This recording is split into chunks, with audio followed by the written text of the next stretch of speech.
We're still in the 30 days since, we just passed the 30 days, as you know, since October 7th, and we're in a time where we've gone into another mourning, another crisis, and that is the hatred of Israel, recrudescent anti-Semitism that's shown up in places that we imagine will be bastions of reasoning and bastions of people teaching facts and history. Realize, at least in the universities that we read about, I don't know if that's all of them, but definitely the so-called elite universities have been taken over by radical ideology.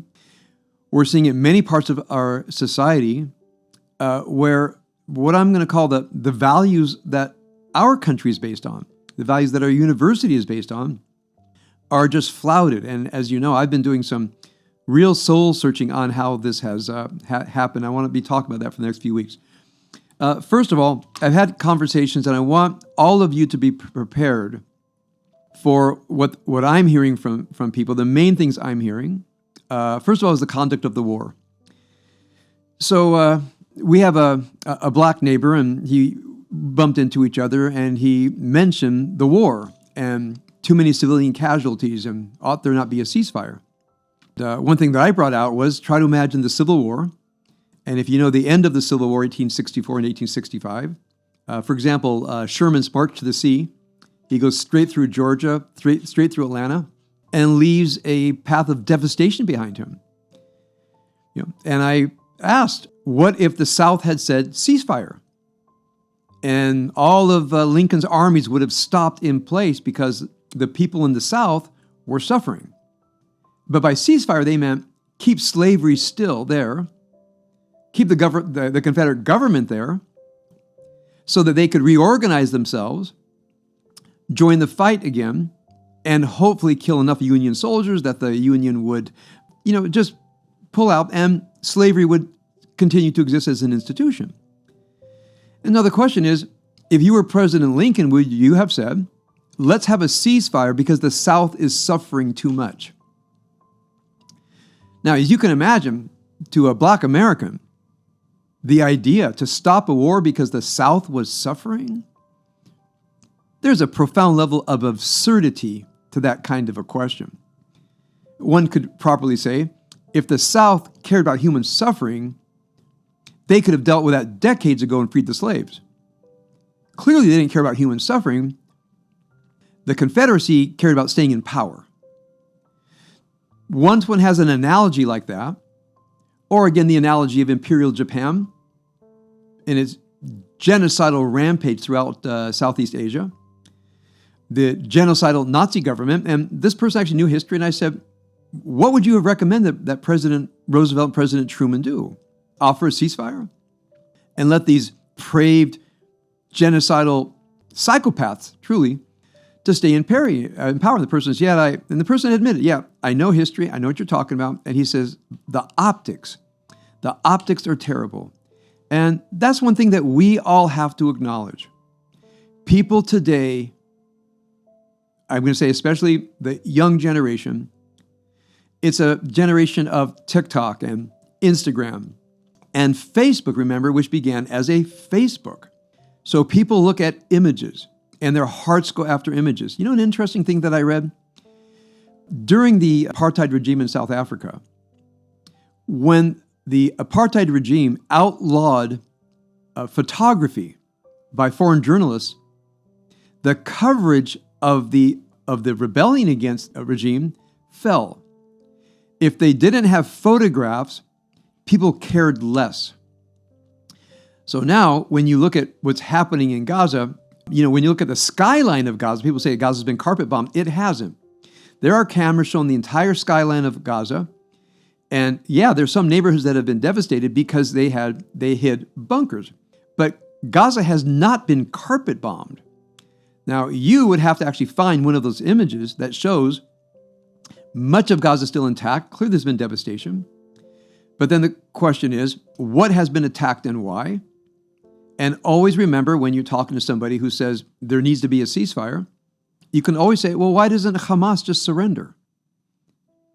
Hamas is evil. The people in Gaza are not free. Always remember, it's a tyrannical theo-thugocracy, no respect for human rights, no freedom of religion. There's nothing to be respected there. The only thing they have is the Marxian critical perspective of Israel being colonist and imperialistic. It's a disgusting idea, perversion of history, but it's rooted into the consciousness of people. And so the first thing is, I think the analogy, should Lincoln have stopped the invasion of the South? Roosevelt and Truman stopped the conquering of Japan. I heard President Macron say there needs to be a ceasefire. And I want to ask him and say, what if the Germans occupying France had said, you're killing too many civilians? You know, the Allied bombing of France, about 20,000 French civilians were killed in the Allied bombing of France prior to the invasion. The Nazis could have said, ceasefire. I want to ask Macron, would you have accepted that? Would you have accepted a ceasefire because the Nazis said, too many civilians are dying? By the way, the French didn't like to see their country devastated by Allied bombing, but they didn't protest it either. It was a tragedy, but they understood the railroad yards had to be bombed, road systems had to be bombed, the transportation system of France had to be relatively destroyed so the Germans could not bring up reinforcements and tactically fight the Allied invasion. So the thing is, who knows this? So as I said earlier, certainly the generation of World War II knows it. And I think those of us who are the boomers who we all knew veterans. My father was a veteran. Miro's father was a veteran. Many people our age, your parents were baby boomers, and they were veterans. They were in that war. They suffered from that war. There's a generation for the World War II veterans are grandparents, great-grandparents, and even great-great-grandparents. And they have truly no understanding of what total war is. So all I did with the person that we talked to is, all I did is ask questions. What would you have done? What would you have done? What would you have done? And we got to the point where the person said, the optics are terrible, but you're right. I didn't have to persuade anything. I just kept giving analogies. Is this historically true? And so forth. Now, when it turned around, his questioning me, again, he questioned the Zionist occupation of Palestine. And I reminded him, Palestine was not a state, it's a region. If you look at the history of the word Palestine, for example, when the Arabs invaded Byzantine region called Palestine and brought Islam and brought Arabic, it was Aramaic-speaking Christian. And they settled soldiers there. And it took several centuries until the Byzantine region called Palestine, by the way, and the area called Palestine, sometimes it was just a small part, sometimes a larger part, many, many districts. I hope you look up maps of Palestine going back as far as you can, and you'll see there weren't stable borders. It was Jews. Apparently, many Jews stayed in the Galilee. And if one talks about imperialism, what about the Arab invasion in the mid-late 600s? And then the slow Islamization of Palestine that apparently took a few hundred years. Now, if that is not imperialism, if that is not colonialism, then what is? When I talk about that, they say, well, but those Palestinian families have been there for centuries. I said, it is possibly true. I don't argue these kinds of things. So there's no way to find out. It's possibly true.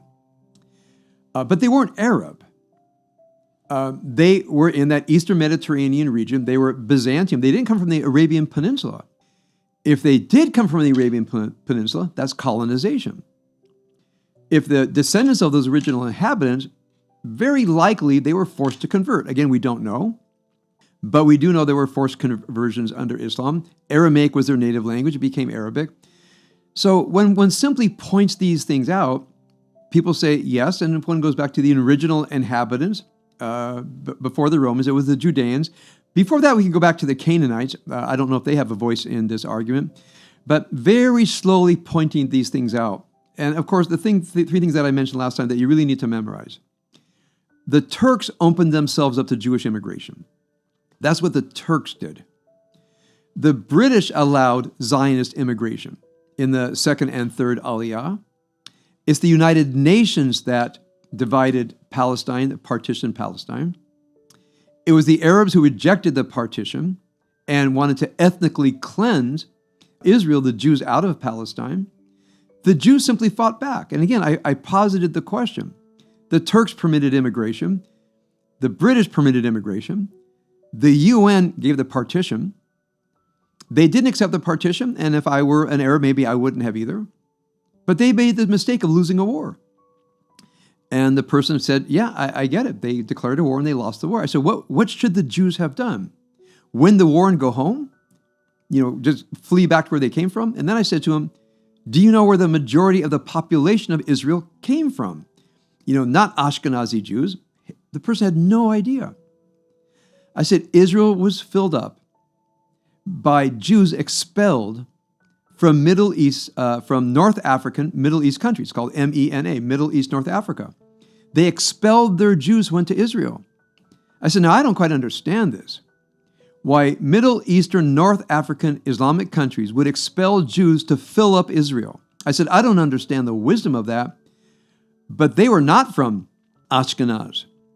They were from the Middle East and North Africa, which means they're indigenous to the region. Now, the person I was talking to said, yeah, I heard something about that. People don't think about that. So when they say, go back to where you came from, I said, you mean Egypt, Libya? They're not allowed to live there. They can't go back where they came from. I mean, it's an absurd idea to begin with. And, you finally get to the point where the Israelis are not going anywhere.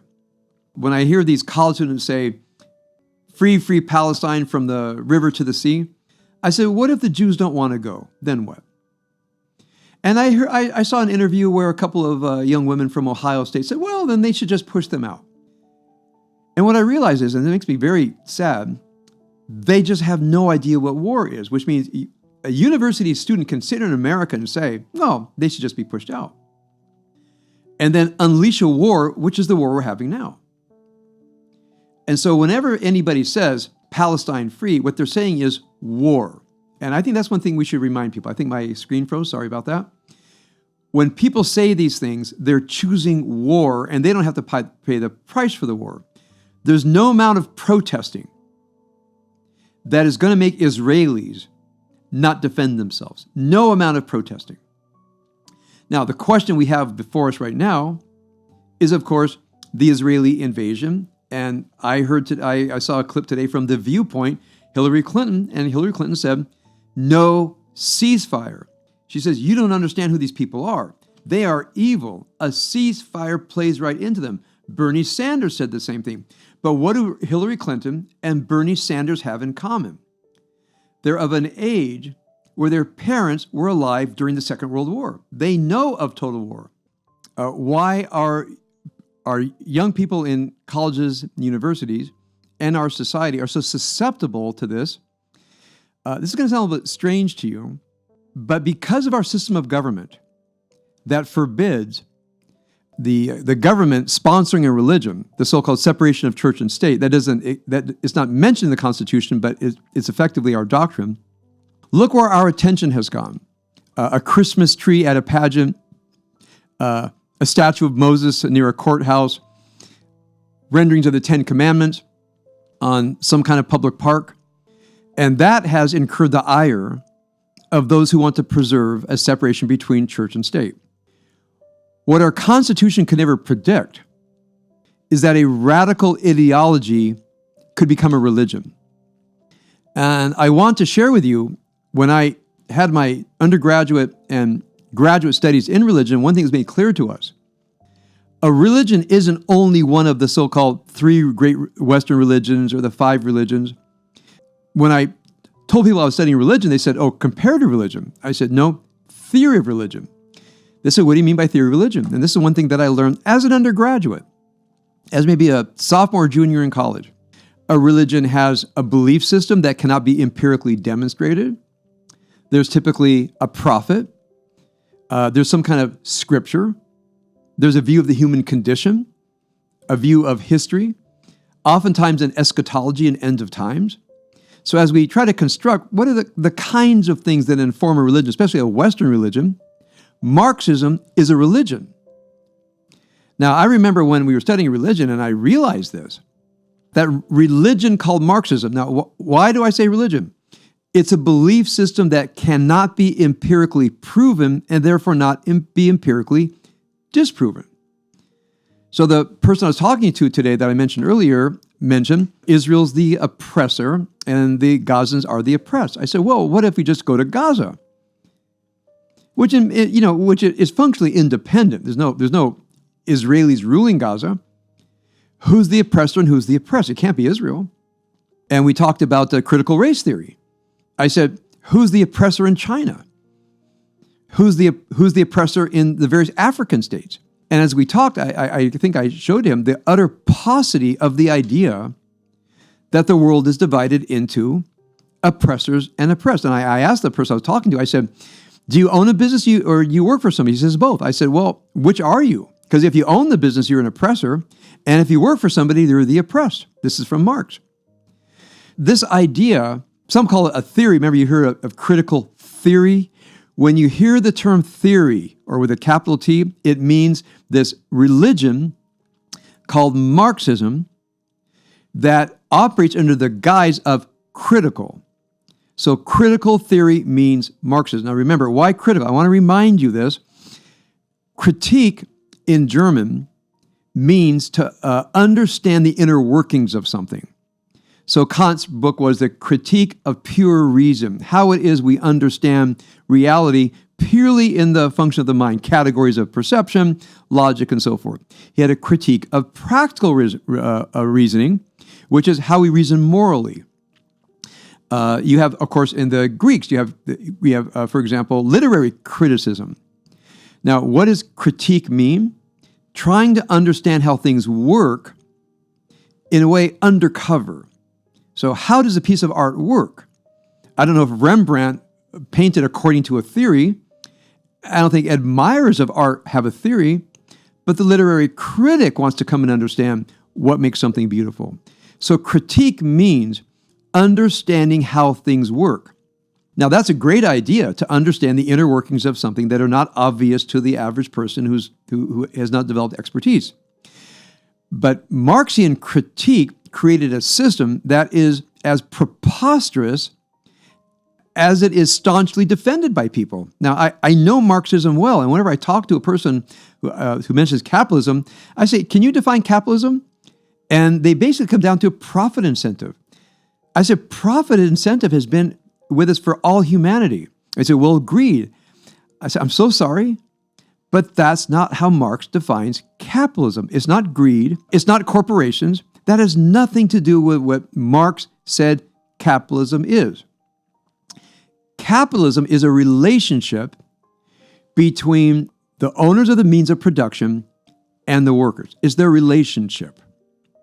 So you could have a owner of the means of production who's not greedy, treats the workers well, is not out to creates ideal working conditions. That doesn't matter. It's the relationship with the worker. In fact, as you know, many of the radical Marxists hate political liberals more than conservatives, because political liberals are trying to ameliorate the conditions of the so-called oppressed, which makes them not aware, not woke to the fact of their oppression. So when a person says, yeah, but I have it pretty good here. I went to school and I made it out and I own my own business. They said, well, that doesn't mean anything because of the fact of systemic racism. Now, remember, you can't identify systemic racism. Whenever we brought it down to particulars, one person said, it's everywhere. I said, well, it's everywhere. Is it in Los Angeles? If it's everywhere. I said, is it in the LAUSD? Can you show me exactly how systemic racism works in the LAUSD? We go down to the fine print, not the grand idea that it's everywhere, but it's somewhere. For example, right here. And no one can demonstrate that it's right here. Now, I can give you hours of critique of the theory, and believe me, my criticism of critical theory will hold up. Their idea won't. But people just believe in it. Therefore, it's not empirically provable. It has a profit. It has a text. It has a theory of the human condition. It has evil, which, depending on the person you ask, is either white people or Europeans or Israelis, Zionists. Sometimes we say, well, what about Ethiopian Israelis? What about Israelis from the Middle East? They're oppressors because they're Israeli Jews. So when you talk to them, you find that the words just keep morphing into something else as long as their religion holds intact. So one thing I discovered when I would ever, have the occasion to debate a Marxist is like debating a fundamentalist. Now, I have no critique of a fundamentalist until they start murdering people, which means a fundamentalist will never reason. They'll never look at facts. They just go back to their fundamentals. So here's the painful irony. Because of our separation of church and state, where we have focused on what I'll call the religions, we were unprepared for a secular religion to infiltrate our thinking because we have no immunities. We have no defense system against a pernicious, hate-filled, secular religion. A second thing, again, this is an unseen flaw in our democracy, which is the right to free speech. Right to free speech, of course, is the government can't pass a law restricting free speech. But the question is, can a private institution outlaw clear propaganda and calling for violence? That's not the U.S. government. So can a private institution, can a college, can a university call out someone who's calling for genocide? Now, I think so, because I can't imagine a demonstration calling for the murder of black people, the murder of Asians, the murder of Muslims, the murder of LGBT. I can't imagine that lasting for more than a minute. So why is it that the so-called free speech, which means the government can't get involved, but a university certainly could, and I know they would, they won't get involved when it's speech against Israel and Jews or America? So notice how perverted the idea of free speech is. In fact, when a funder withdrew funding from Harvard University because they're atrocious permitting these genocidal rhetoric to occur, you know what they said? You're inhibiting free speech. I said, wait, where did it go from the U.S. government cannot inhibit free speech, that I can't pull my money from a university that is allowing rampant anti-Semitism and calls for genocide? Look how perverted the idea has become. Now, how is this? And again, this is going to be my sermon for the rest of my life. We haven't really understood our Constitution. We really haven't understood what I'm going to call the theoretical spiritual basis for what I call the liberal state. And by liberal, I don't mean left. I mean, liberal classically means what we would call the left, the center, and the right, but based on a few things. First of all, equality before the law, a regime of democracy, democratically elected leaders with respect for the minorities, and regulated free markets. Now, regulated free markets, people might say, well, isn't that capitalism? That's inherent in freedom. Freedom means I get to engage in commerce with other people without the government stopping me. So if you look at Thomas Paine's works, when he was arguing for the American Revolution, there were sections in the book that argue that a regulated free market is a God-given right. Now, it's hard to think that way because we think of free markets and oppression. But just try to imagine, do I have the freedom to craft an object and sell it to my neighbor? Well, the government coming in and telling me I can't, or how much it should cost, and that I should provide it for free for other people. So the freedom to engage in commerce, according to the framers of the Constitution, is a natural God-given right. Now, when I explain this to somebody, would you want the government coming you and telling you you couldn't sell a song? You couldn't write a script? Well, the government coming in and telling you, which of course they did in all over the Islamic world, including Gaza.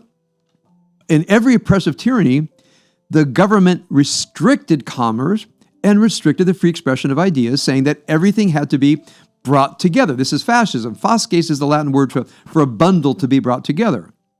Now, there are people who believe that if you don't act in the interest of the states, it's wrong. This is what with the Bolivian communist state, or Ecuadorian, I forget which.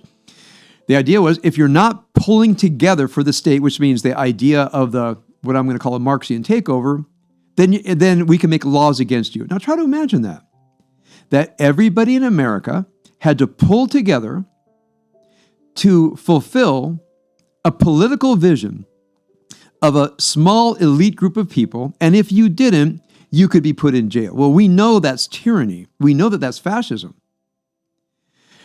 But when I talk to people, I realize they don't have any real understanding of the theoretical foundations of democracy and therefore our Constitution, because all they can do is point out the flaws. So here's my last word for tonight. And again, this is where I'm coming as an unabashed patriot my entire life. Even when I was a leftist, I was a pretty hard leftist when I was a kid. But I always loved America. And here's why I always loved America. Because when I was in high school, I read the Gulag Archipelago. I read One Day in the Life of I think it was Ivan Denisovich, if I got the word right. I read the Bridget Andau, when James Michener interviewed the people fleeing from the Hungarian Revolution in 1956. He went down to Hungary and he wanted to interview these people who had been oppressed by a communist state.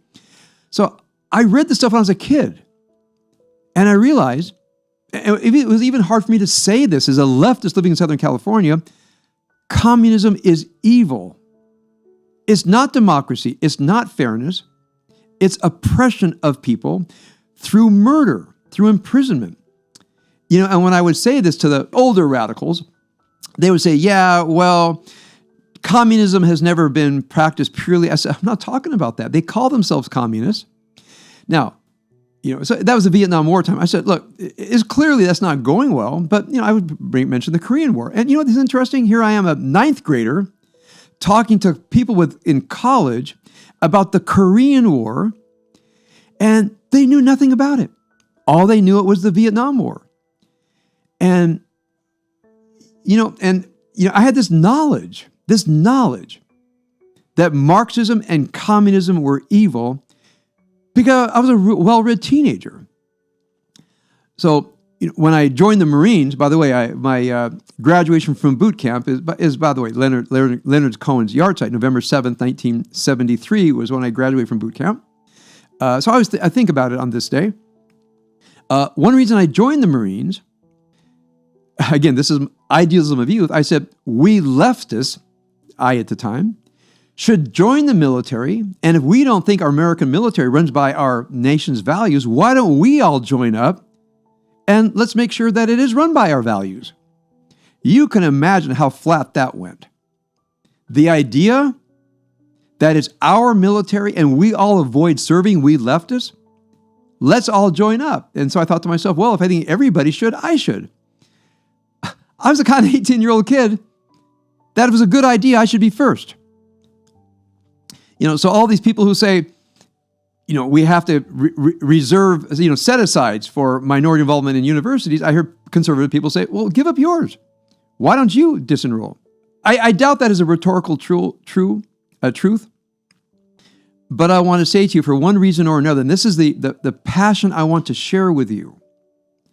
As a young person, I was passionate about the essential good of America, even with the sins of our past, and even with the clearly sometimes murder, sometimes awkward ways in our history.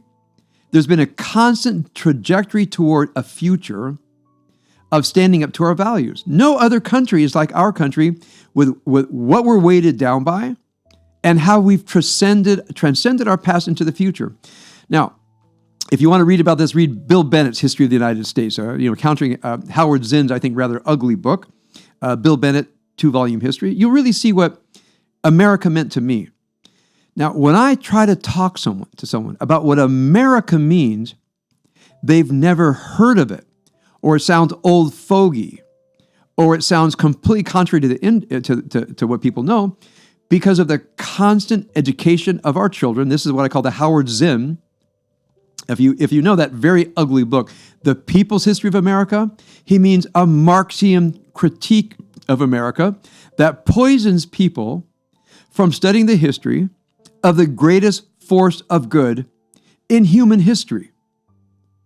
Now, don't quote me, quote Steven Pinker. Steven Pinker is a distinguished psychologist. He's a person of the left. Rabbi Manning and I share a love for Steven Pinker. He studied society, and if you look up Steven Pinker, he comes to the conclusion that the more a country imitates our values, our institutions, our notion of a free market, everything gets better. And to the degree that people don't imitate our values, for example, Gaza, everything gets worse. So what do we stand for? We stand for democracy, rooted in the natural rights of human beings. That include the freedom to speak. That includes not having a religion imposed upon us. That includes regulated free market because we have a natural right to trade with each other without the government telling us what to do. Every country that's adopted these basic values that are rooted in a very deeply spiritual tradition of the rights of human beings, every country that adopts it does better, and every country that doesn't adopt it does worse in the misery of human beings. Now, look at Gaza. On every level of what creates human well-being, on every level, they defied those standards and are ruled in tyranny, hatred, the violations of human rights, the imposition of religion, forced impoverishment, fueled by hatred. So I want to end by this. It's so hard for me to communicate these ideas. And this is the United States. And I can't even communicate them to a person who majored in history or a high school student who studied American history. So what I want to share with you is, as Jews and as Americans, we have to be steeped in what I call the spiritual dimensions of our political tradition. I don't want to hold back here. Patriotism is a bad word, right-wing extremists and yellow journalism and so forth. I'm an unabashed patriot in my love for the American dream and my understanding of our institutions and the spiritual and moral foundations of our institutions. I love it. I think it's redemptive. I think it's the solution for all humanity. But generations of people don't know this. So in addition to everything else we need to do, fighting lies, fighting disinformation, I think one person at a time for the next 20, 30 years, we have to be evangelicals for the moral and political foundations of the United States. Now, why evangelical? Evangelical simply means, the EU means good, and angelos means message. So the Christians said they have a good message. And I think for people from Christianity benefits their life, this is a good message. But we have a good message. I'm not going to use the word evangelical, I'll just use it with you all. We have a good message. We built Japan from the ruins with our message. We built West Germany from the ruins with our message. The Marshall Plan took a devastated continent with our message. We need to believe in our message. We need to understand our message. We need to be able to make arguments, not for what we don't believe in, this radical, disgusting, Marxian ideology, a religion foisting as a philosophical idea, terrible perversion of human thought. We can't just fight against that. We have to know what we're fighting for. And we need to know what we are fighting for as we try to fight back and take control of our educational institutions and return them to reason and goodness. Return them to reason and goodness.